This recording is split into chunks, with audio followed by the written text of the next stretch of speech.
Hello विद्यार्थियों, नमस्कार। मैं डॉक्टर नरेंद्र परेवा, सहायक आचार्य, समाजशास्त्र, राजकीय महाविद्यालय दौसा।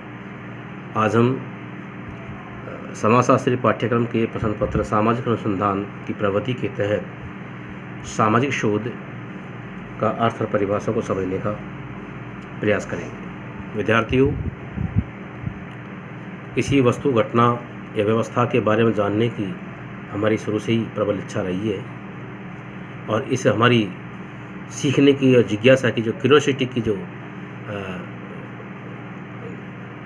शक्ति है, उससे हम अन्य प्राणियों से हम भिन्न हैं। अपनी इस जिज्ञासा वृत्ति के कारण आज से हम 30-40 हज़ार वर्ष पूर्व होमो सेपियंस युग से अब तक निरंतर नवीन ज्ञान की प्राप्ति करते रहे हैं। मनुष्य ने सदियों से अपने आसपास की घटनाओं और गतिविधियों का विश्लेषण किया है, करता रहा है, और ऐसा भी माना जाता है कि ईसा से 4 या 5 हज़ार वर्ष पूर्व वह परिवार, कबीला, शासन व्यवस्था आदि संस्थाओं को विकसित कर चुका था। सामाजिक जीवन में मनुष्य अपने आसपास के सामाजिक पर्यावरण को समझने का उत्तरोत्तर प्रयास करता रहा है। सामाजिक घटनाओं के कारण प्रभाव पर चिंतन तथा समीक्षा करना, नवीन ज्ञान प्राप्ति करना, समस्याओं के समाधान ढूंढना और पूर्व में जो मान्यताएं और सिद्धांत हैं उनका परीक्षण करना ही सामाजिक अनुसंधान कहलाता है। वस्तुतः सत्य की प्राप्ति और ज्ञान भंडार में अभिवृद्धि का मार्ग है शोध। शोध की कार्यप्रणाली अथवा विधि समझाने वाला विज्ञान शोध प्रवृत्ति कहलाता है। विद्यार्थियों, शोध पद्धति किसी चीज़ अथवा लक्ष्य तक पहुंचने का एक पूर्व निश्चित एक विशिष्ट प्रक्रिया है। कार्ल पियर्सन ने विज्ञान का केंद्र बिंदु, उसकी पद्धति और प्रविधि को बताया है। उन्होंने कहा कि विज्ञान का संबंध विषय वस्तु से या विषय सामग्री से नहीं है, उसका संबंध केवल उसकी पद्धति से है। विज्ञान का संबंध केवल और केवल अध्ययन पद्धति से है। विद्यार्थियों, अंग्रेजी शब्द रिसर्च जो है मध्यकाल में फ्रेंच शब्द रिसर्च से लिया गया है, जिसका अर्थ है कुछ जानना, खोजना, पता लगाना, शुद्ध करना आदि। समाज विज्ञानियों ने रिसर्च शब्द का प्रयोग 1577 से 1577 से माना है। कुछ लोग शोध को अधिकतर लोग आविष्कार, खोज, जांच, अन्वेषण, गवेषणा आदि समानार्थक शब्दों के साथ प्रयुक्त करते हैं, तथापि इसके इन सब के अलग अलग भिन्न भिन्न अर्थ हैं। जैसा कि आविष्कार, इन्वेंशन, इसका अर्थ यह है कि सर्वथा नवीन चीज़ का या कौशल को ज्ञात करना आविष्कार कहलाता है। जैसे पहिए का आविष्कार, आग का आविष्कार, परमाणु बम का आविष्कार, कोई दवा का आविष्कार, जैसे अभी कोरोना चल रहा है तो कोरोना की वैक्सीन का आविष्कार, तो ये इन्वेंशन होगा। विद्यार्थियों, दूसरा है खोज। खोज जो है पहले से मौजूद कोई चीज़, वस्तु, स्थित स्थान, उसका अस्तित्व पहले से ही है, और वो उसको सबके सामने लाने का जो कार्य होता है उसको हम खोज कहते हैं। अर्थात ऊपर से किसी चीज़ पे पर्दा उठाना खोज कहलाता है। जैसे भारत की खोज, अमेरिका की खोज। भारत पहले से था, लेकिन वास्को डी गामा आया तो उसने पूरी दुनिया को बताया कि भारत है, तो ये खोज है। तीसरा होता है जांच अथवा पड़ताल, इंक्वायरी। ये क्या है? ये किसी चीज़, वस्तु, उद्देश्य के लिए सामान्य अथवा विशिष्ट ढंग से पूछताछ करना, जांच करना, पड़ताल है। जैसे पुलिस अपनी जांच करती है तो पूछताछ करती है किसी घटना के बारे में, किसी सामान्य विशिष्ट घटना के बारे में, तो विशिष्ट ढंग से पूछताछ का नाम ही जांच अथवा पड़ताल है। एक है गवेषणा। गवेषणा मतलब खोज नहीं है, लेकिन इसका भारत में इसका उपयोग इस रूप में होता रहा है कि प्राचीन भारत में आश्रमों में, गाँव में गायें पाली जाती थी, और चरवाहा रोज़ शाम को अपनी गायों को वापस गिन करके और ये सुनिश्चित करता था कि पूरी गायें उसके बाड़े में, उसके रहने की जगह वहाँ पर गायें सब आ चुकी हैं। तो गोधली बेला को, यानी शाम को, जब गाय के गांव में प्रवेश होने पर धूल के अंबार उड़ते थे तो उसको गोधूलि वेला कहते थे।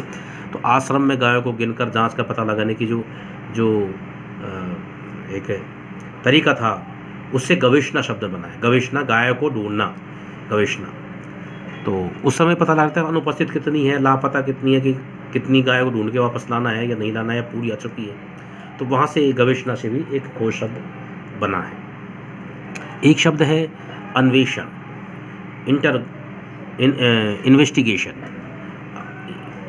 ये किसी घटना, समस्या, अपराध, मुद्दे, क्रमशः कड़ियों को जोड़ते हुए, पकड़ते हुए गहराई तक जानने को अन्वेषण कहते हैं। जैसे पुलिस अपना काम करती है, CBI करती है, CID करती है, ID करती है, ED करती है, ये सब अन्वेषण है।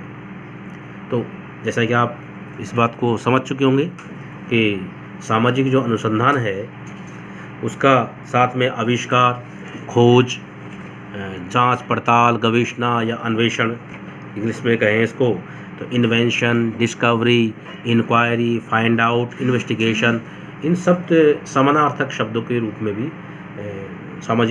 अनुसंधान का प्रयोग किया जाता है। अब हम पढ़ेंगे शोध और अनुसंधान क्या है। विद्यार्थियों, फ्रेंच शब्द रिसर्च से, RECHERCH, रिसर्च से, इसका अर्थ है री प्लस सर्च, अर्थात पुनः सही करना। इस शब्द से आंग्ल जो शब्द है, आंग्ल भाषा का, अंग्रेजी भाषा का रिसर्च शब्द बना है, जिसका अर्थ है री, री प्लस सर्च, SEARCH, यानी पुनः खोजना। हिंदी शब्द अनुसंधान दो शब्द से मिलकर बना है, अनु प्लस संधान, अनु प्लस संधान, पीछे खोजना, मिलाना, जोड़ना, निशाना लगाना आदि। कुछ खोजने का या लक्ष्य प्राप्त करने के पीछे पड़ना अनुसंधान कहलाता है। प्रस्तुत अनुसंधान में शोधकर्ता ने इसके लिए कई बार अध्ययन शब्द प्रयोग किया है। हम कई बार इस चीज़ को हम अध्ययन के रूप में भी इसका उपयोग करते हैं। हम अनुसंधान कहें या अध्ययन कहें, एक ही बात है, या शोध कहें। तो सामाजिक अनुसंधान है या सामाजिक अवधारणाओं को समझते अध्ययन, पता लगाने को सामाजिक अनुसंधान कहते हैं। अध्ययन से जुड़े तथ्य कारकों को पता लगाकर विशिष्ट तरीके से निर्वचन करना ही सामाजिक शोध कहलाता है। इसकी परिभाषा की अगर हम बात करें तो परिभाषा, हम इसमें दो परिभाषाओं की चर्चा करेंगे। एक है बिटने की और दूसरी है मोजर की। ये दो परिभाषाओं से आप पर्याप्त रूप से सामाजिक अनुसंधान का एक खाका, उसकी परिभाषा खाका पर दिमाग में बैठा पाओगे, आप उस बात को समझ पाओगे। FN बिटने लिखते हैं कि सामाजिक शोध सामाजिक यथार्थ के एक विशिष्ट एवं परिभाषित क्षेत्र में उठाए गए प्रश्नों के उत्तर प्राप्त की दिशा में की जाने वाली क्रमबद्ध विषयात्मक खोज है, जो हमें इसे समझने और मानव कल्याण के लिए इसका अधिक उपयोग करने की सक्षम बनाती है। तो बिटने कह रहे हैं कि सामाजिक अनुसंधान जो है ये किसी सामाजिक वास्तविकता, यथार्थ अर्थात वास्तविकता को विशिष्ट और प्रभावित क्षेत्र में उठाए गए प्रश्नों को उत्तर, हम जो प्रश्नों को उसमें उठा रहे हैं या खोज रहे हैं, उनका एक विषयात्मक खोज है, जिसको हम समझने का और मानव कल्याण के लिए इसका उपयोग करने के लिए हम उस शोध को कर रहे हैं। CA मोजर भी लिखते हैं कि सामाजिक अनुसंधान, वो लिखते हैं CA मोजर सामाजिक प्रघटनाओं और समस्याओं के संबंध में नवीन ज्ञान प्राप्त करने के लिए की गई व्यवस्थित खोज सामाजिक अनुसंधान। ये बहुत छोटी परिभाषा है और बहुत सरल है, पर्याप्त परिभाषा है। आप इसको इस तरह समझिए, सामाजिक प्रघटनाओं और समस्याओं के संबंध में, मानो कोई समस्या या कोई हमारा विषय है, उस पर हम अध्ययन करना चाहते हैं, उसके बारे में नवीन ज्ञान प्राप्त करने के लिए की गई व्यवस्थित खोज, ये अंडरलाइन करें, व्यवस्थित खोज सामाजिक अनुसंधान है। व्यवस्थित खोज का माने ये हुआ कि जो शोध करने की जो विधि है, स्टेप बाय स्टेप जो तरीके हैं, जो पद्धति हैं या उपकरण हैं, उन सब का उपयोग करते हुए नवीन ज्ञान को प्राप्त करने के लिए हम जो कार्य करते हैं वो सामाजिक अनुसंधान कहलाता है। एक परिभाषा और हम चर्चा कर सकते हैं, GM फिशर लिखते हैं कि किसी समस्या के समाधान या प्राकल्पना की जांच या नए घटनाक्रम, उससे विद्यमान नए संबंधों की खोज करने हेतु उपयुक्त पद्धतियों का किसी सामाजिक स्थिति में उपयोग किया जाता है तो सामाजिक शोध कहलाता है। फिशर ने फिर कहा, इस बात को ही बताया है कि मैं इसकी समस्या के समाधान या जो हमने हाइपोथेसिस किसी समस्या को लेके हमारे जहन में है उसकी खोज, उसकी जांच करना, विभिन्न घटनाक्रम के तथ्यों का कड़ी से कड़ी पकड़ जोड़ करके उसके बारे में नवीन संबंधों की खोज करना, है ना। जो उपयुक्त जो पद्धति है, समाजशास्त्रीय पद्धति है, उनको उपयोग करते हुए किसी स्थिति में पहुंचना, हम उस बात को निष्कर्ष तक पहुँचे, उस ज्ञान को प्राप्त करने की विधि का नाम ही सामाजिक शोध है। वस्तुतः सामाजिक प्रघटनाओं, समस्याओं का एक विशिष्ट पद्धति के द्वारा अध्ययन सामाजिक अनुसंधान कहलाता है। सामाजिक अनुसंधान सत्य और यथार्थ का वस्तुनिष्ठता के साथ अध्ययन करता है, यानी कि जो सामाजिक अनुसंधान होता है वो अपने आप में ऑब्जेक्टिव होता है। उसमें हमारे कोई पूर्वाग्रह नहीं होते और उसमें हमारी कोई इच्छाएं नहीं होती। हम उसमें पक्षपात रहित होकर के, तटस्थ रूप में होकर के, एग्जैक्टली ऑब्जेक्टिव वस्तुनिष्ठ होकर के हम उसका अध्ययन करते हैं।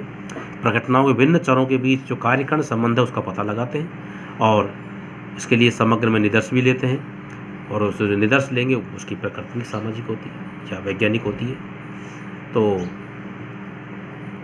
जो सामाजिक अनुसंधान है, ये अर्थ परिभाषा रूप में समझे तो इसको मुख्य तौर पर ये समझ सकते हैं कि सामाजिक अनुसंधान एक ऐसी विधि है जो विषय के विकास के लिए या ज्ञान की वृद्धि के लिए, नवीन ज्ञान के तथ्यों का पता लगाने के लिए जो प्रचलित समाजशास्त्रीय विधियां हैं उनका उपयोग करते हुए नवीन ज्ञान का जो संकलन किया जाता है, नवीन ज्ञान की प्राप्त की जाती है, उस विधि को हम सामाजिक अनुसंधान कहते हैं, सामाजिक शोध कहते हैं। अब हम बात करते हैं कि भाई सामाजिक अनुसंधान की अर्थर परिभाषा हमने समझ ली है। अब सामाजिक अनुसंधान है, इसके क्या उद्देश्य हैं? तो दो उद्देश्य मोटे तौर पे हम कह सकते हैं, एक सैद्धांतिक है, व्यवहारिक है। जो सैद्धांतिक जो उद्देश्य है सामाजिक शोध का, वो है कि सामाजिक शोध में नवीन सिद्धांतों की खोज करना, संशोधित करना, कार्यकारण संबंधों का विश्लेषण करना, प्राकल्पना अवधारणाओं को स्थापित करना, ये तो इसके सैद्धांतिक उद्देश्य। और दूसरे है व्यवहारिक उद्देश्य। व्यवहारिक उद्देश्य क्या है? जिनसे समाज का उसमें कुछ भला प्रत्यक्ष अप्रत्यक्ष रूप से हो। सामाजिक प्रघटनाओं, स्थितियों को वस्तुनिष्ठता के साथ समझना, सामाजिक समस्याओं को सुलझाने का मार्ग प्रशस्त करना, नीति निर्धारण करना, विकास की रणनीतियाँ बनाना और विकल्प सुझाना, ये सामाजिक अनुसंधान के व्यवहारिक शोध है। अब हम आगे देखेंगे कि सामाजिक अनुसंधान जो है वो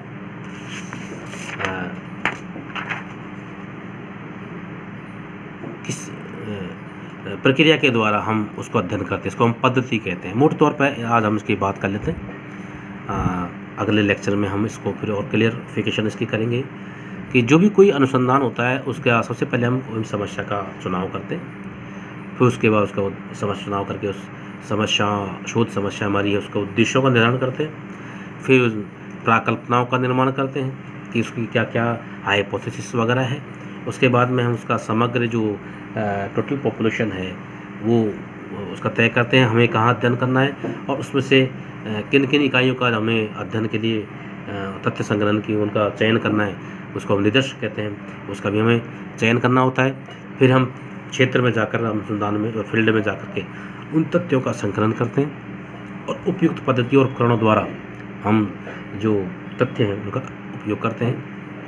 तथ्यों का वर्गीकरण, विश्लेषण और सारणीकरण करते हैं और अंत में सामान्यीकरण करते हैं। तो ये एक विधि है इसकी। लेकिन इस सब के बीच में सबसे जो महत्वपूर्ण बात यह है कि जो समाजशास्त्र में जो प्रचलित समाजशास्त्रीय अनुसंधान की जो विधियां हैं, उन विधियों के साथ हम कोई समझौता नहीं करते। उन विधियों को हम अक्षरशः पालन करते हैं और उन विधियों को उपयोग करते हुए नवीन ज्ञान प्राप्ति करते हैं।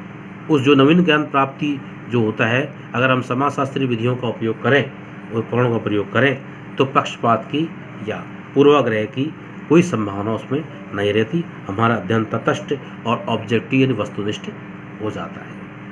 तो आशा करता हूँ आप बच्चे लोग आप सब समझ चुके होंगे और अगली बार हम कोई नए विषय के साथ आपसे फिर बात करेंगे। नमस्कार।